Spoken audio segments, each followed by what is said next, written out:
podcast. Today's podcast is all about looking after our well-being this Christmas and is presented to you by Andrea, that's me. And Lydia, that's me. And we're peer support workers with the Wellbeing Service. In today's podcast, we're going to explain what a peer support worker is, talk about this Christmas being a little different and the things we're going to do to keep ourselves well during the festive break. We hope that you come away from today's podcast with some ideas to help make this Christmas a happy one, despite the restrictions we have in place. So as I said before, I'm Andrea and I'm a peer support worker in the Wellbeing Service, and I've been in the role for just over 4 years now. And I'm Lydia, and I've been a peer support worker for just over 1.5 years. So what is a peer support worker, Andrea? Well, peer support workers all have their own experiences of living with mental health challenges. And we share our experiences with others, along with our recovery stories to offer hope. And we help the people we work with to make sense of what's happening for them. And we support them to identify the things that will help them to feel better. So, Lydia, we know that this year Christmas is going to be different.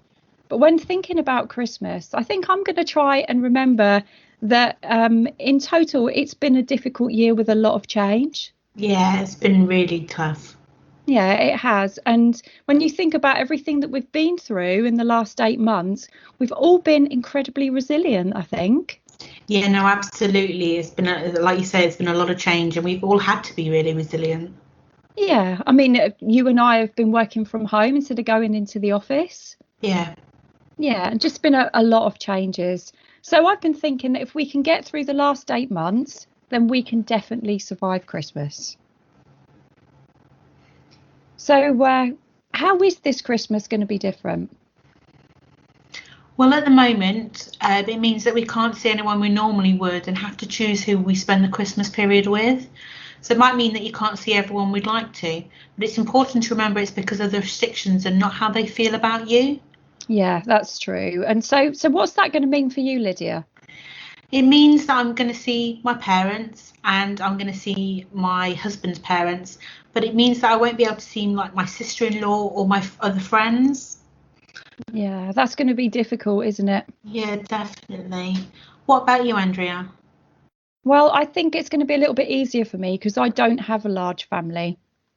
But what has been difficult is thinking about who I'm going to have in my Christmas support bubble, because there are 3 separate families that could make up my bubble. But actually, I've been spending a lot of time with some really close friends who live close by, and they've been my general support bubble.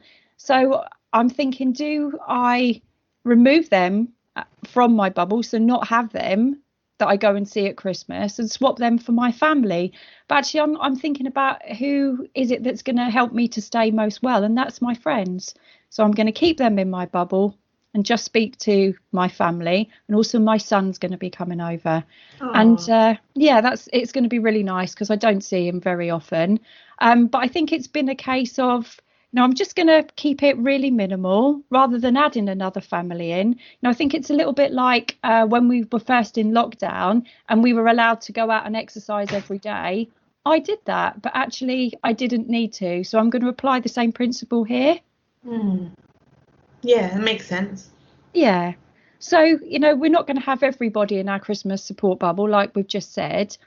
So how are we going to stay in touch with those people that we're not going to be able to physically see?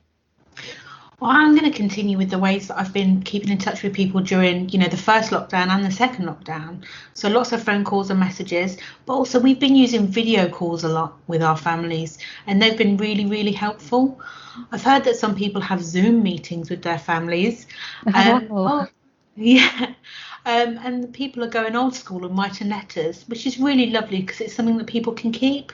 Yeah, that does sound nice. And what a lovely gift to have a letter that you can keep reading again and again. Yeah. Do you think you'll be doing the Zoom meetings? Well, we have conference calls. So we call it a conference call on WhatsApp. So we have several family members and we all have a big conversation together. It's really good. That does sound nice. You could even open your Christmas presents with everybody on the call, couldn't you? Absolutely. Yeah, we did that for my son's birthday in March. Wow. So that's something to look forward to. Yeah. Yeah. Well, I'm going to be doing much the same as that because I've been doing that all along anyway. I think we've all had to be resilient and adapt.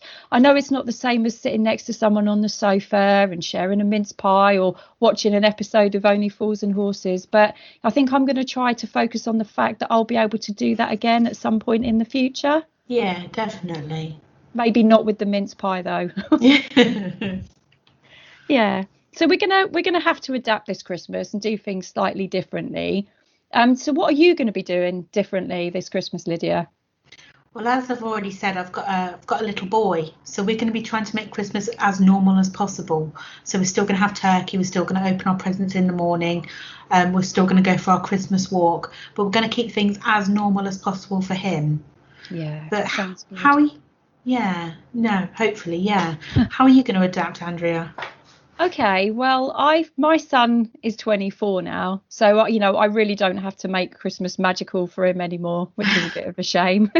So because I loved all that. So because he's an adult now, we've actually had a chat about Christmas and what we're going to do, and we've decided we're going to think of it as an alternative Christmas. So he Oh, said that, yeah, I mean, I love the idea. So he said that he'd quite like to have a pizza, so he's going to get one of those, put whatever you want on it ones. And I've picked a like quite an expensive ready meal that tastes lovely that I'm going to buy. Going to cook some veggies up and some Yorkshire puddings, and I'm just going to try and make it as easy as possible. Be kind to myself, take the stress out of the day, and I'm going to use the time that I would have been preparing a big dinner to do the things I enjoy instead. oh wow. Yeah, I mean, I self-care has really helped me this year, to through all the changes and things. So I'm determined to keep it up over Christmas. One thing that is going to be a little bit different is I haven't been able to go out and buy all the presents that I normally do. So what I'm going to do is I'm going to write some IOUs.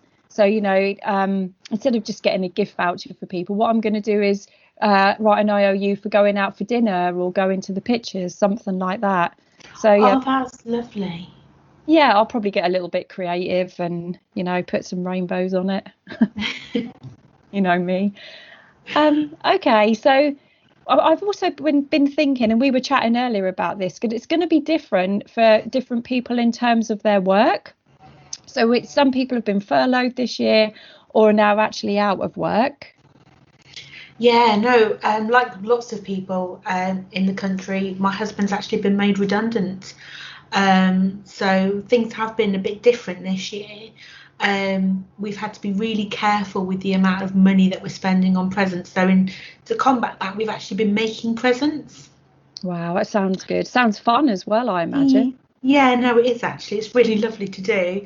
And also we have stocking challenge. So we have a set amount and we have to buy as many presents as we can for the stocking for each other. So we've got a little present to open for ourselves. Wow, that does sound good. I might have to have a think about that one for me and my son. Yeah. I mean, then you've got the other people that have been working all year, like we have, Lydia. Yeah. So, Christmas may just be a time for them to take some rest and relaxation, chill out for a change.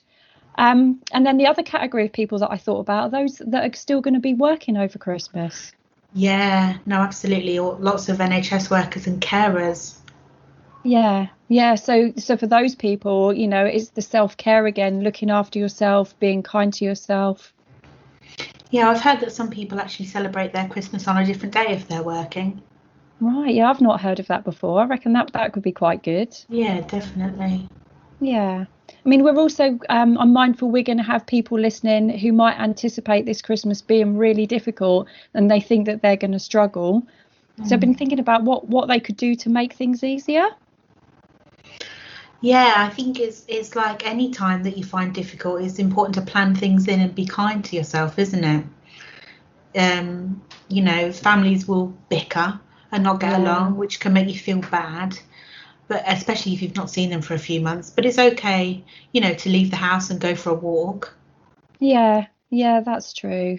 Yeah, and just, maybe find some time to go for a bath or, see if Mhm. you can, put your telly program on that you want to, or if go upstairs and watch it on your tablet or something. Yeah, Yeah. yeah. I mean, I've done something a little bit different. I've bought myself a few gifts and I've wrapped them up. That's my way of being kind to myself. Nothing extravagant, just an expensive bar of chocolate that I can't normally justify. Oh, that's Yeah. lovely. I think I'll be keeping up the 5 ways to well-being. I try and do them every day to help me feel well. So I'll be still doing that. Yeah, that sounds really good. And yeah, just to say, if someone's struggling, I know I've struggled in the past. It's okay just to do the basics, isn't it, Lydia? Oh, absolutely. Yeah, there's Yeah. stuff like, making sure you get something to eat and just basic self-care, brushing your teeth, having a shower if you can. Yeah, no, absolutely. Watching some TV, just looking after yourself. Yeah, yeah, really important. I mean, and of course, there could be people listening to this podcast who are going to be feeling really alone over the Christmas period. Maybe they're not seeing other people, or they're only being social in line with the current government guidelines. And I know it can be so difficult because I live alone, and it is horrible. But it's okay to reach out to those you know, or if you can't do that, there are other sources of support available. There's the Samaritans, who you can call on 116 123, and there's the text service Shout, and the number to text for that is 85258. They're both free and they're available 24/7, even over the Christmas period. I mean, I don't know about you, Lydia, but I know in the past I've felt like a burden to people. Yeah, yeah. But actually, like, I haven't been, and my friends and family have reassured me, you're not. We'd rather you came to us if you were sitting there feeling low. So, for me, asking for help, it isn't easy, but it has got me through difficult times. Would you agree, Yeah, Lydia? absolutely. The same for me. Absolutely the same for me. Yeah. And that's also a form of self-care, isn't it? Oh yeah, no, absolutely. Recognizing that you are worthwhile and reaching out because you're worth reaching out for. Yeah. Yeah. So it's a time to bring things together. So we've just talked a little bit about how this Christmas will be different and how we're going to look after our well-being during this unique festive period. We've also kind of said it's okay not to have the perfect Christmas this year. Things are going to be different, but it's actually more important to be kind to yourself. Take the pressure off yourself. And if you'd like to learn more about resilience, self-care and self-compassion, or learn about wellness action plans, then have a listen to the earlier podcasts that my colleague and I recorded, and they're also on this page. You can also refer to the Wellbeing Service. You can self-refer on the website or over the telephone.